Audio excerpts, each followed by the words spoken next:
ఇక చేసేదేంలేక ఇంటికి వచ్చిన రాము పెద్దయ్య దగ్గరికి పోతాడు. నమస్కారం పెద్దయ్య. నా పేరు రాము. నేనీ ఊరికి కొత్తగా వచ్చాను. మీ నుండి కొంత సమాచారం కోసం వచ్చాను. నా నుండి సమాచారమా? ఏంటది? అవును, ఆ మాయా అడవికి మీరు వెళ్ళి తప్పించుకుని వచ్చారంట కదా. అసలు మీరు అక్కడికెందుకు వెళ్లారు? అక్కడ మీకు ఏం కనిపించింది? మీరు ఎలా తప్పించుకున్నారు?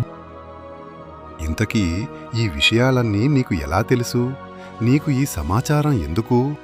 ఏం లేదు పెద్దయ్య, నాకిలాంటి విషయాలంటే ఆసక్తి. నిన్న రాత్రి ఒక నలుగురు ఆ మాయా అడవికి పోయారు.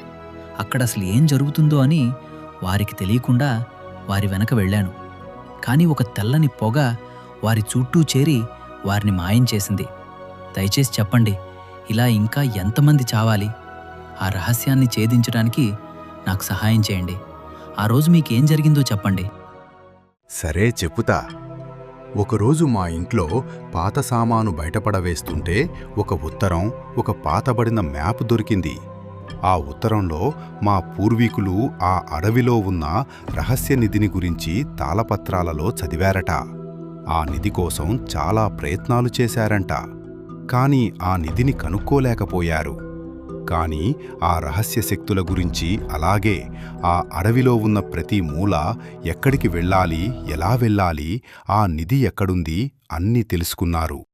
కాని అక్కడిదాకా వెళ్ళి చూస్తే అక్కడ నిధి లేదు.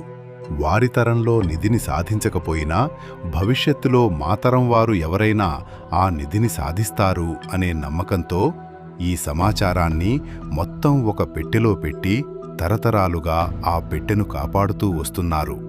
ఆ పెట్టెను నేను తెరిచి ఆ అడవికి వెళ్ళాలి అని నిర్ణయించుకున్నా. ఒకరోజు ఆ మాయా అడవికి వెళ్ళాను.